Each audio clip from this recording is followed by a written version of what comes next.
Okay. Nailed it. Now I gotta pull up my notes. Boom. Hi, Eric. Hello, sir. How's it going? Oh, hanging out. That was that weekend was challenging, and so kind of adding something here. Just talk about broadly the weekend, how that felt, the issues that we had, and what could you have done differently? What would you have done differently in retrospect? It's ups and downs. Like I was telling Dolores about this last night as we were laying there in bed, and I'm staring at the ceiling for probably I do that a lot. But I was kind of telling her that there's a lot of things to take away from this weekend, and kind of the people that were down here, bringing you down, is super cool to have people from the Northwest that, when we started this, the goal was to make this as much bigger than ourselves. I should put it that way. We wanted to pull people into this from all the different sides and groups that have helped us along the way, and let them enjoy it. And so from that side of things, it was really fun. And going down there to watch the races, I was telling Dolores again, like it made me feel like a kid again, being there with my dad and watching those and cheering guys on that I've rooted for my whole life, but from the driving perspective, it just kind of proved to me there's still a lot to be learned. And I think, and that goes from both on track and in the industry itself, one, making sure that you're capitalizing on all your resources. We've done a lot of prep work coming into this weekend, so I think that's what made it sting the most when it came to, was kind of feeling like none of that mattered. The cards that we were dealt with, we were kind of just stuck with what we had. So, ultimately, I think we could have unloaded a little better, but we're trying so many new things this weekend that we haven't done all year. Running that motor for the first time of the season, along with me being a rookie driver, trying to learn not only the motor package, but also getting my head back around that place. There's just a lot of pieces that I don't think meshed well, that I think when we come back here next time, it'll probably be a lot better. Phoenix, particularly unique track. Dogleg. It has 11 degrees of banking. Is that what we've decided it is? I looked that up. It's 11 degrees of banking. My head says it feels like 100, but... Yes, describe that feeling of smashing from the dog leg down onto the apron. Yeah. At how fast are you going now? I can only assume we're probably going like 130 or so, because they'll tell us, they tell us at the end of the backstretch we're about 165 is what they say. I don't know how accurate that is, but you watch back the old tapes, it's pretty close. So, the biggest thing about the dog leg is picking and choosing when to do it. It's the shortest way around, but it's not where the momentum is. So there's certain times where, it's certainly a lot better to roll the momentum on the top side. We tried not to even go down there and practice. A couple times we had to, just to avoid some of the cars out there. But it's wild. I try to think of different ways to describe it, and the best thing I can think of is like one of those old rattly roller coasters where you got the headrests on both sides, and you go down there and it's going to suck, so you're kind of bracing for it, and then as soon as you land on the backside of that apron, your head just turns into a pinball, just whack, whack, whack, whack, whack.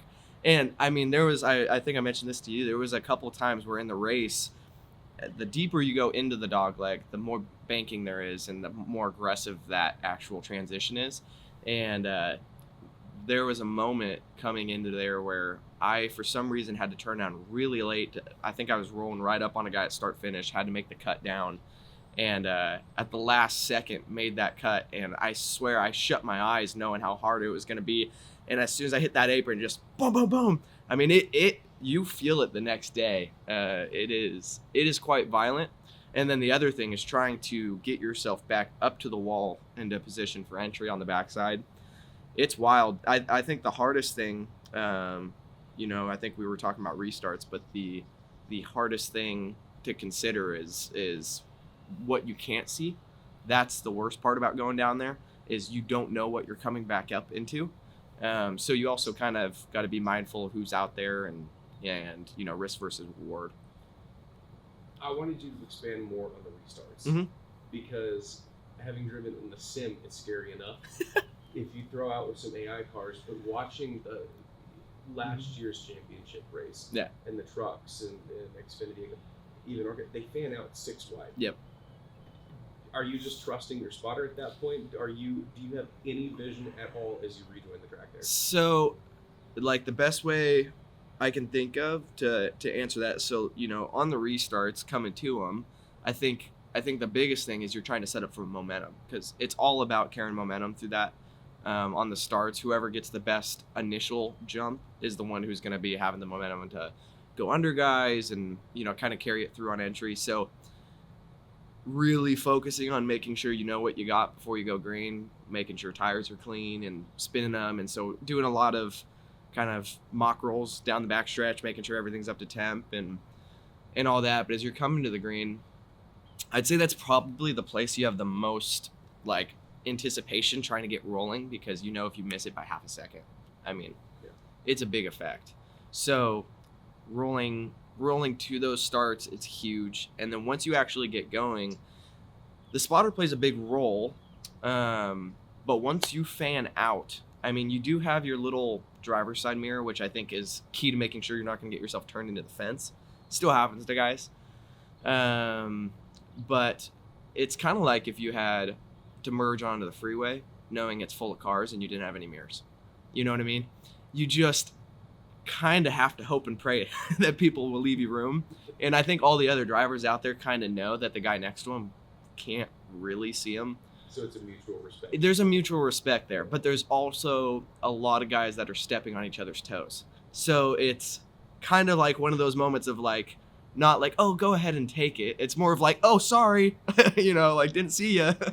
But you just kind of, everyone knows you're in that situation. So I was talking to Cole Raz before the race, and I was telling him it's one of those things you kind of have to use or get used out there.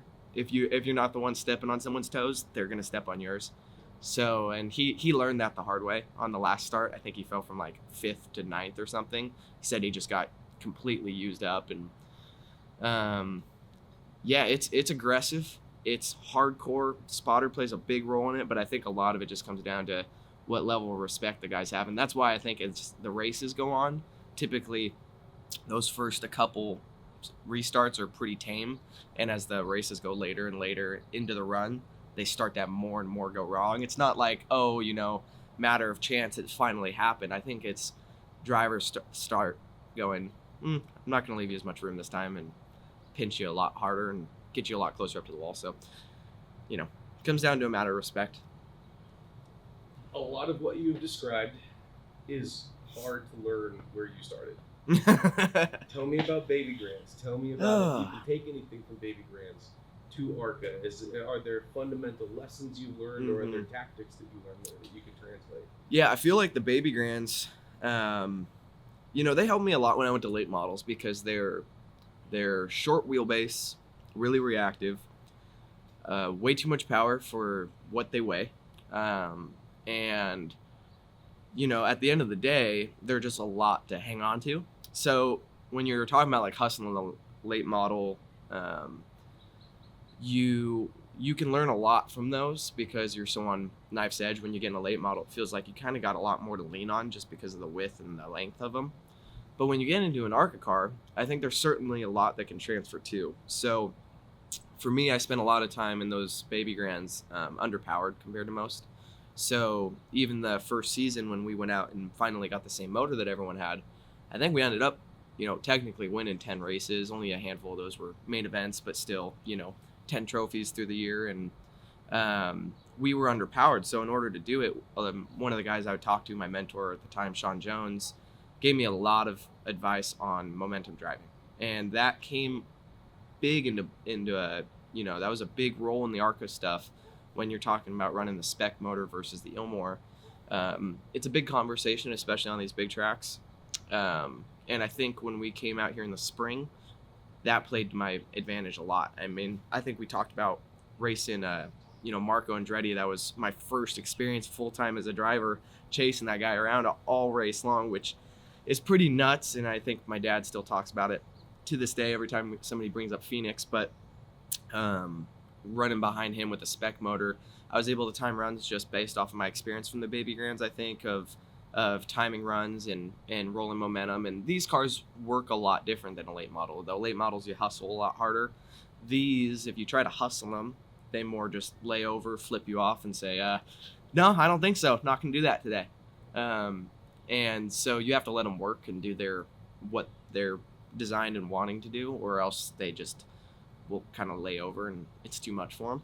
So kind of that patience thing that you have to learn in the baby grands, of not getting too greedy, because they're so snappy. Now I wouldn't describe an ARCA car as snappy, but again, if you get too greedy, there's nothing there. So you kind of have to trust your gut a little bit on the limits, and I think the baby grands were a good way to learn that, because they bit you hard if you got too greedy. You, in your first full season, have met a lot of new people. Mm-hmm. Whether it's drivers, whether it's crew members that have been assigned to DMR, or whatever the case is. The new folks that you've met this year, tell me some lessons you've learned from these people that suddenly you're surrounded by. A lot of them you learn on track, whether you want to or not. And I think there's a lot of lessons to be learned there. A lot of guys I've spent running with this year where I feel like I've learned a good amount from. I really enjoyed a lot of the drivers I got to have conversations with this season. Cole Raz being one of them, just a big kind of idol out here in the Northwest that everyone sees that was from here, that goes out and has success. And realistically, him and I are like the same age. I think he's even a month younger than me, but at the same time, it's a guy that you look up to because of the success and knowledge that he has doing what he does. So throw ego aside, I've picked his brain more than probably anyone else out there. But along with that, I think one of my biggest assets and tools this year was just having a teammate I could work with, Jack Wood. That has been a really, really cool relationship. I've heard a lot of things about Jack over the years, but never enough to really get a good idea of who he was. And that was a complete older brother feel.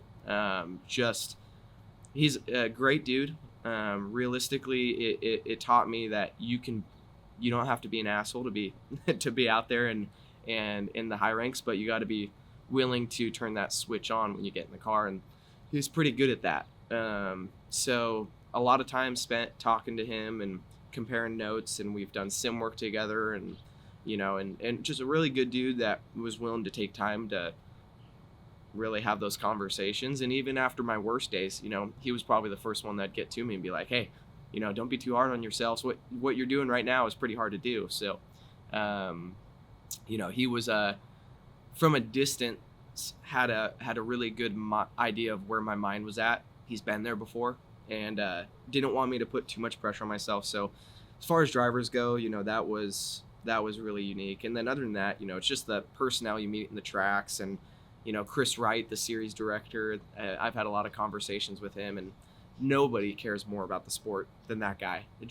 Everyone tells him it, but first guy there, last one to leave, just works his tail off and doesn't get any credit for it. And everybody hates him for it too, because you're always the bad guy. You're the one telling everyone what they can and can't do. So a lot of long conversations with him, and I think it's really made me grow a respect for that side of it, the directors, and made me be a lot more grateful that I'm not the one making those decisions. Racing's a team endeavor. You have curated this group of people that came with you to this outside, the new folks that you've met, Logan, Chuck, family, all those people. Talk about them. And it's been fascinating meeting you guys over the last couple of years, and getting to know this whole operation. It feels like it's beyond, that's my crew chief, that's my spotter, and my family's up in the stands. It's more than that. Yeah. Talk about that. I mean, it seems like we're all family, no matter where we go. That's my car chief, that's my spotter, whatever. We all have our roles, but at the end of the day, we're all going to sit here and hang out on the couch and, watch TV at the end of the night, eat food, and hang out and talk about racing stories. So, that it's been cool. I think the biggest thing for me the difference maker in the last couple of years compared to what was going on before is, like, I remember back in like middle school before I'd ever touched a race car. Why I ever thought I would ever get into a race car, I couldn't tell you. I just always told everyone it was going to happen, no matter what you guys are saying. You know, I get straight up bullied, made fun of, told like I was, you know, a lot of different things just for saying and believing it, you know, and I just never gave up on it. But I remember thinking, like, you know, I was about the only one that was ever actually going to believe it. And once I got into a race car, there was a time, other than, you know, where you're really on a roll and everyone around you can see it. I think people don't talk about it enough, how lonely it can get being in this sport, especially during the times you're not having as much success. And there's been a lot of days where even with my closest family around me, I mean, I'd put money that I was the only person that believed that I could actually go out there and win a race and, you know, turn things around and have success. So especially when you don't have a group around you that you know, really either whether they're saying it or just their actions show it, when you don't feel like the people around you believe in you, you start to kind of lose faith in yourself. And the minute you lose confidence in a race car, I feel like that's everything. I mean, I don't think you can have success without confidence. So whether you have to lie to yourself or actually believe it, I think believing that you can do it is the first step, and putting people around you that you feel believe in you and don't constantly question your ability. That is what we have found over the years to be more of a priority than anything. And that goes for everything. I mean, not only crew, but team owners and the people we're working with, the people we've come through to be with, you know, everybody along the way has played a role in my career. But I've had conversations with guys that aren't really around anymore that telling them, you know, I think the reason we went our own ways was I needed to go out and do this on my own with people that believe in me. And I think you should go out and do the same thing. And, you know, nothing against them. Everyone's entitled to their own opinion. But I think without surrounding yourself with people that make you feel like nothing is impossible, you're going to start to believe that you can't do it. And so, you know, that's the biggest thing this year with Chuck and Logan. Those are two drivers. I mean, even when we brought Max in for Apple Cup in the beginning of the year, they busted my, you know, butt more than anyone ever would in a race car. I mean, they were making me curl into a ball on the couch because we're sitting there looking at GoPro footage. Max watch, oh God, look at your hands. And Chuck's like, God, you need to smooth out the throttle, kid. And Logan's like, open up the wheel. Look at all the I mean, just laying into me. And I'm sitting there like, I'm never turning on that GoPro again, man. Screw you guys. I'm going to bed. But the next morning I wake up and I sit on the couch and they're like, you going to be better today? And I'm like, yeah, I'm not going to go through that shit again. So, you know, I told them, you know, that's the difference is they see where I can improve, but they're not like, God, you suck. You know, it's the difference of, you know, somebody telling you, hey, you know, you can just do this a little bit different and you're there, versus telling you, dude, they're all doing this so much better than you. Why can't you figure this out? You suck, blah, blah, blah. I mean, there's a way to approach those conversations, and they have a really good way of doing it where it humbles you as quick as possible, but you want to improve instead of curling into a ball and giving up, you know?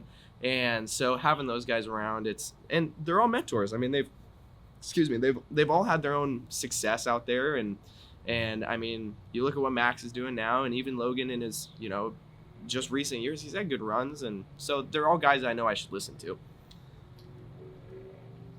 You and I had a conversation at the track about how the sponsorships work Mm-hmm. that I found fascinating. Mm-hmm. Briefly, tell me your sponsorship partners. What have they helped you achieve? How have they helped you do that? It's made me realize how much of racing's a business, you know, to start there. I think that's the biggest difference maker in how rapidly we've come up through the ranks. You know, a lot of people, I was telling you, I have conversations with guys all the time when we go to these tracks, and I've had guys reach out and literally just up front ask me, like, how in the world are you doing what you're doing? Because I know you don't have the money. You haven't like done anything. You know what I mean? And yeah, I mean, I've won probably, you know, 10 or so baby grand races and a handful of lemons races. And, I tell guys, most of the cars we've gone out in, we've podiumed in them, if not won. And, ARCA's being kind of the exception to that, but working on it. But when it comes down to it, there's a lot of guys out there that on track have earned the position I'm in more than I have. Sure, you could say that. I mean, there's always going to be somebody who's better out there. But what I've had to learn is none of that matters if you don't sit down and figure out how to make racing a business, because that is the only way you're going to do this long term, is finding a way not to lose money, finding a way to make other people money. And so really you have to look in the mirror and think to yourself, okay, I myself need to see myself as a little machine, and what can this machine offer to others? What does this business offer to other companies out there, and what can I do for them that they can't do for themselves? And I think that's been the key piece. A lot of it, is just using what you have to your advantage. So for me personally, the family business has been a major role. I would not be where I am today if it wasn't for Key Property Services, just because of all the business relationships that's brought us, all the conversations from working with guys like Valleyscapes, Landscaping Solutions, Paul Davis. There's a lot of great people that have come out of those business relationships that just happen to love racing. And, without that, I think it's hard to get started. But I don't think just because, say I didn't have Key Property Services, I don't think it would be impossible. And that's what I try to tell everyone is you need to go out and figure out what you do have. I think a lot of people focus on what they don't have, what other people have and how, how do I can't ever get what he has, and I can't afford to do what he does, but everybody got there somehow. Nobody was born with it necessarily.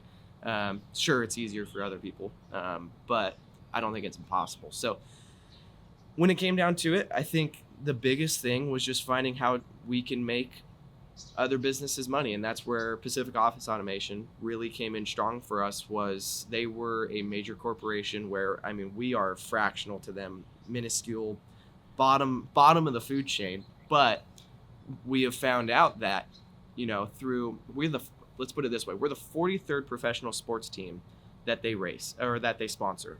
43rd team that they sponsor across NFL, NHL, NBA, everything. And when we sat down with them, something I remember, the guy that we were having a conversation with, he said, we sponsor the Trailblazers, and when we try to sell those tickets, we almost have to ask employees to go and use our suites and go out there and enjoy those things, because they're so used to it being available, and everybody's been to a basketball game. So once you go once, it's kind of like, okay, been before. But when those NASCAR tickets go up for sale, when they started sponsoring the race at Portland, they're like, our phone goes off for a month. We can't stop the phone calls. And so he's like, I don't know anything about this, but everybody seems to love it. So I know I got to do something. And I think just being willing to show that you're hungry to go out there and start those conversations, and instead of just asking people to give you money, I don't know why anyone would just give you money. how many people do you even drive past on the side of the road asking for a few bucks, and how many people really even stop to give them that? So why would somebody give you $100,000, $200,000 to go do some major sport, level of racing? You got to make it a good thing for them. And when you start showing that that's what you're trying to do, and just have those conversations, hey, what can I do for you? Even if it's something small, if you're just a small local guy, and hey, have you ever been to the racetrack before? Do you like cars? And a lot of, you talk to all these old school business owners that have been blue collar most of their lives and worked their way up. A lot of them are into cars, surprisingly. And a lot of them are like, oh man, I grew up at the track. I had a family member that used to race, blah, blah, blah, this and that. Well, even just saying, well, I can't give you anything. You make more money than I do, but you can come out to the racetrack and hang out, and I'll pay your way, buy you a burger, and you can come sit in the race car and watch us race and put on a headset. Even just offering somebody that half the time, that's more than they would ever want in return, and we do have partners where literally it is just like, can I just come out and hang out? It's like working with you this time. It's we wanted to bring you out here just so that you can experience something that back home, while yes, you can get into the Northwest racing and stuff, this is different. Some people say it's better, some people say it's worse, matter of opinion, but I think it's cool to expose yourself to it, and that's something I can offer guys, and it doesn't really cost me anything, so use it to your advantage, you know. And so I just try to push to guys, especially the ones from back home looking to do this. Like I said, a lot of guys deserve it, and Koraz is one of them that's gone out there and look at the partnerships he's building, you know, recently. It is shown he's putting in the work, and I've had those conversations with him, and I can tell you it's purely business transaction. He's making those people money. So, you know, without having to pay $1, that's how you do it. You are Rookie of the Year in NASCAR, Mm-hmm. ARCA West Series. Describe that feeling. Again, a conversation that we had over this weekend sticks out to me, and you mentioned it earlier. So you haven't been doing this very long. Mm-hmm. They went from baby grands, and then we picked up some late models, some road racing. All of a sudden, now you are literally a NASCAR award winner. Mm-hmm. You're going to the banquet. Yeah. How does feels that... weird to say, don't it? Yes. Yes. You know, I was thinking about this, you know, before the interview and stuff, and I've had a lot of people ask me how I feel about it. When it comes down to it, the Rookie of the Year thing's a little different than everything else we've done. You know, for me, I do carry a lot of stress and a lot of weight on my shoulders for my partners to go out there, and while necessarily they're not in this for the finishes, I carry a level of guilt if I don't go out there and provide finishes for them. And even, you know, and that just goes to all the people that come out and put in the time and effort to support me, my parents, Dolores, my girlfriend, having her here supporting me, you know, and all the friends and family back home that are just putting in the time to watch, all the comments, you know, all the people that have gone out of their way to take a minute of their day and say, you know, Eric, we want to see you do well. It's really hard when you go out there and you almost make it feel like it was pointless when you have nothing to show for it.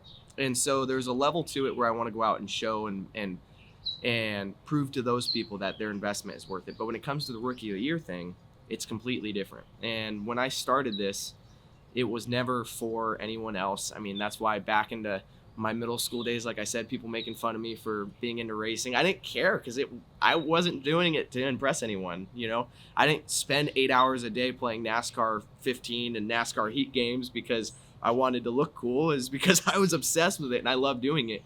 And when I started racing, that's what it was. And, you know, luckily some other people enjoyed it and we've gained supporters. But at the end of the day, I wouldn't be here if I wasn't doing it for myself. And the Rookie of the Year thing is almost a physical, like, example or physical symbol that I can hold and show to myself on those worst days, those days where just right on the edge of losing faith in yourself, that it's like, hey, remember that time when all those kids were making fun of you and you told them it was going to happen? Well, you did it. You know, nothing's impossible. So why can't I go from finishing one weekend 10th place to being in the top 3 the next weekend? You know, if I could go from being a kid that had no business being in the garage to now I'm driving in a NASCAR series and 5 years later, you know, it's just, that's what it means to me, is like, it's a reminder. It's a physical proof that all that time I spent alone telling myself, you know, there's so many hours you spend debating it. I mean, I can think of times where, like, just in the gym, like, feeling silly after a bad weekend, like, man, I'm sitting here sweating my butt off and I just kind of look like a joke just trying too hard. And then you just kind of tell yourself, like, you know, that it's paid off. It just takes a while. And the Rookie of the Year thing is kind of that stamp on it all that, it's doable. You're not wrong. It's going the right direction. So you just got to keep focused and remember those things. Looking back on the season, specifically the racing events, Mm-hmm. give me a couple of highlights of the season, things that you will never forget from this season. The first one that comes to mind, and I tell everyone, and I've actually had the chance to go back and tell him this multiple times now and have those conversations, is the Marco Andretti thing.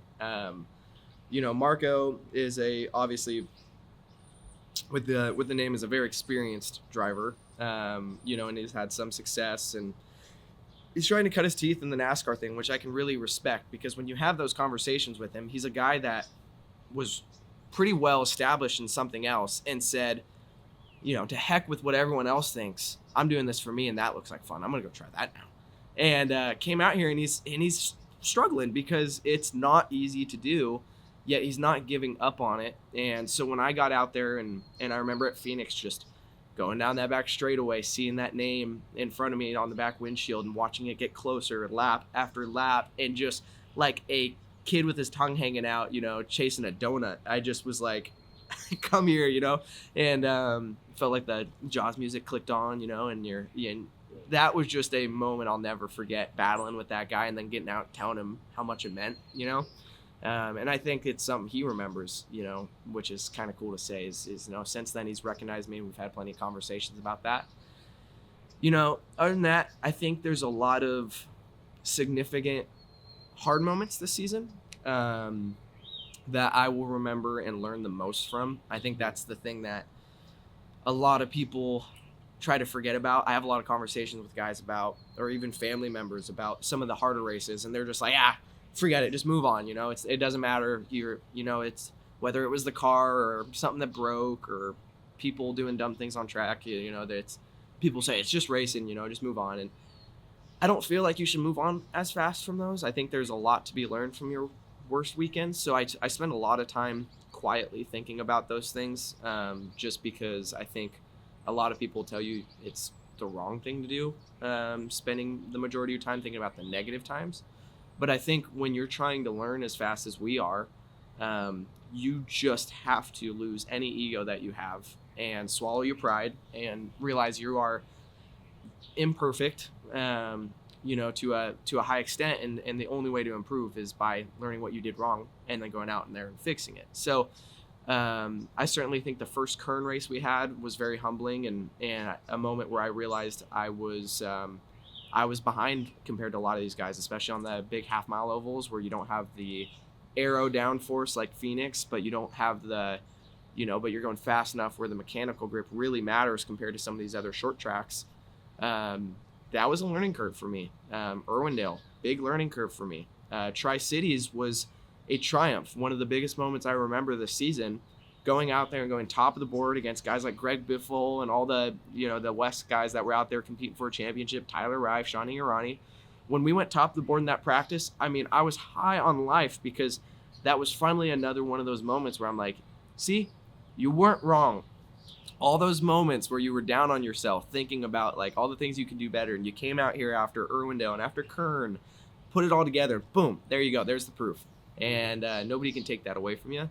I think that's going to be one I remember, forever, even though it was just, my dad always says, you won practice, but it was a cool moment for us, and just showed everyone out there that, we're here to be serious.